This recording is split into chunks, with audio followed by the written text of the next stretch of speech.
je suis ravie de vous retrouver pour ce nouveau tuto avec KeyScrap et cette box du mois d'octobre 2022. Alors j'arrive au terme de ma collaboration avec la marque pour ces 4 mois d'invité créative et je voulais vraiment les remercier, c'était vraiment enrichissant. J'espère que mes tutos vous auront plu. À chaque fois j'ai tenté de vous faire un tuto PDF vraiment complet pour que vous puissiez le faire à la maison sans avoir besoin du support vidéo. Mais si jamais une petite étape était ratée ou incompréhensible, vous auriez pu aller directement sur la vidéo voir ce qui se passait. Pour ce dernier tuto, je vous propose de mettre en valeur les 3 petits tags de votre box. Donc pour ça, j'ai choisi une pâte à structure de chez Moda Scrap dans les tons caramel et un pochoir étoilé. Je suis partie du principe de mettre de la pâte du haut droit vers le bas gauche parce que j'aime beaucoup ce mouvement de descente étoile, voilà, cette descente étoilée. Alors, quand vous le voyez, sur le tag que j'ai terminé à gauche, le motif n'est pas très net, mais perso, ça ne me dérange pas. Ça, c'est dû simplement au fait que le papier est alvéolé, enfin, ouais, vous voyez, c'est du carton ondulé, voilà. Et donc, il y a des endroits où quand on appuie, ça bave en dessous parce qu'il y a la petite rigole. Donc une fois que c'est fait, et que c'est bien sec, on va s'attaquer un petit peu à la déco. Alors moi j'avais envie de mettre en avant ce tampon. Alors à la base il était chez Scrap Plaisir, qui est devenu Créa Plaisir, et puis en fait maintenant c'est tampon maniaque ou quelque chose comme ça. Mais enfin je vous ai mis les références et si besoin vous me demandez, je vous les redonne. Si vous avez fait tous les petits tutos qu'on vous propose depuis ce mois d'octobre, vous avez normalement encore des étiquettes, je pense, encore des embellissements. Enfin voilà, on va essayer avec les tags d'utiliser ces petites choses qui traînent ici et là. Et en tout cas de les mettre en valeur et ça va être assez facile puisque c'est un amas de déco qu'on va faire et qu'on va poser sur nos tags. Alors moi j'avais dans l'idée de partir sur un fond plutôt avec un embellissement assez gros que je vais venir ensuite décorer avec des petites étiquettes pour essayer de casser à la fois cet embellissement mais aussi pour ramener un petit peu de motif, un petit peu de fouillis, on va dire ça comme ça. C'est un fouillis organisé mais c'est un peu l'idée que je voulais. Donc là vous allez voir que je cherche dans tout mon petit bordel ce que je vais pouvoir appliquer, en tout cas ce que je vais pouvoir caser.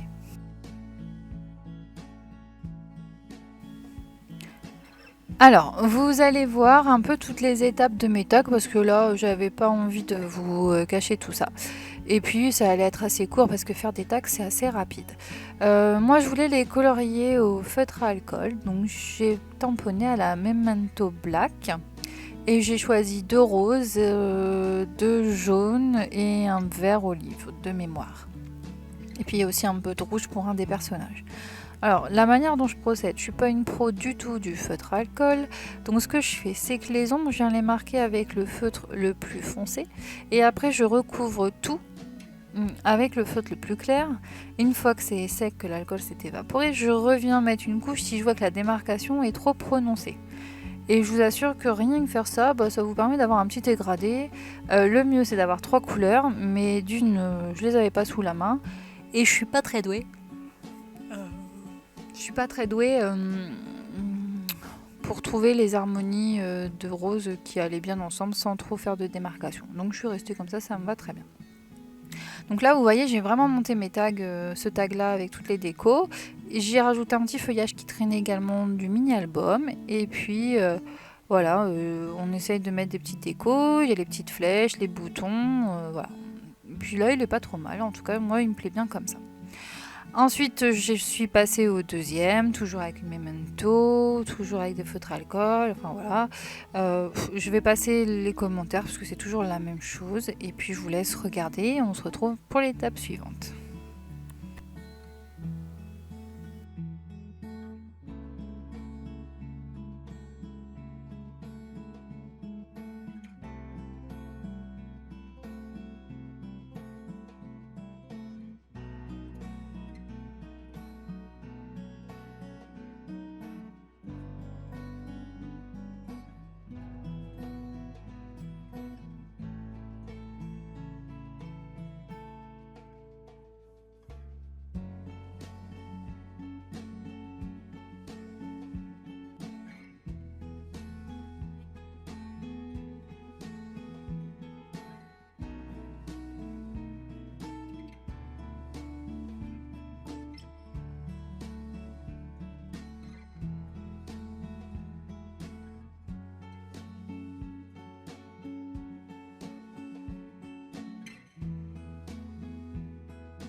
Alors là, je suis en train de faire le montage du deuxième tag avec la petite esperluette, le petit bonhomme, etc.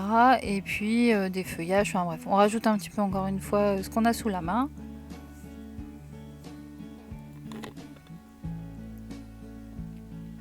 On essaye d'harmoniser, on essaye de mettre de la matière, on essaye de mettre de la couleur.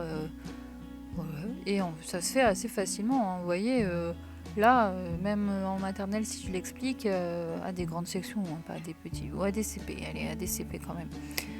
Je pense que même eux, ils peuvent y arriver. Il suffit vraiment de coller l'un sur l'autre et d'essayer de trouver une petite harmonie. J'ai voulu compléter ce tag avec un petit texte. Donc j'ai pris l'alphabet qui était fourni, j'ai juste rajouté you and me, le you et le me, puisqu'on avait la petite esperluette, et je trouvais que ça faisait sympa et que ça pouvait faire un petit cadeau, par exemple un petit tag pour un cadeau de Saint-Valentin ou un petit tag pour un cadeau d'anniversaire, ou enfin voilà, je trouvais que c'était plutôt sympa. Ensuite, ce dernier tag, j'ai voulu à tout prix utiliser ce nuancier qu'on avait dans l'une des planches de die cut.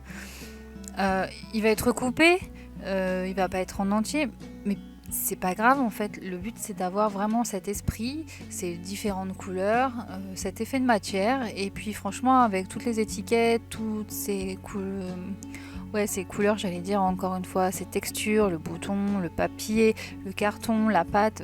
Le but c'est d'éclater un peu et de mélanger tout ça pour faire quelque chose d'harmonieux, et je pense que ça a bien fonctionné. En tout cas, moi je suis plutôt contente de ces petits tags. Il faut essayer, voilà, vous voyez, je mets, j'enlève, je redécoupe, et c'est comme ça qu'à un moment on se dit ah tiens c'est pas mal, et on va laisser ça comme ça. Donc là je vous laisse visionner cette fin de déco de tag, et puis après on passe donc à la dernière étape qui sera la petite étape des tâches et de la finalisation de ces tags.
Donc là, ça y est, nos tags sont terminés, on a collé tous les petits bébés. Je prends donc une encre liquide de chez Winsor & Newton, la couleur white, et avec un pinceau, je vais venir faire des taches. Faut protéger un petit peu sa table quand même. Il suffit simplement de tremper le pinceau dans le pot, et ensuite de tapoter au-dessus des tags. Alors au début je cachais le bébé, et puis tout compte fait, j'ai plutôt pas trop mal maîtrisé mon geste pour éviter de mettre tout sur mes petits personnages en bas, et je trouve que ça rend pas mal, voilà. Donc je vous laisse, puisque les petits tags sont terminés. J'espère vraiment que cette vidéo vous aura plu. J'ai été ravie de passer ces 4 mois avec vous. Je remercie encore très très chaleureusement Karen et puis toutes celles qui m'ont suivi. On se retrouve très bientôt, non plus pour l'instant avec la marque Kisscrap, mais avec mes petits tutos. Et puis j'espère que vous aurez pris vos abonnements à la box. En tout cas moi je vous dis à très bientôt. Je vous fais plein de bisous, et puis scrapez bien. Bye bye.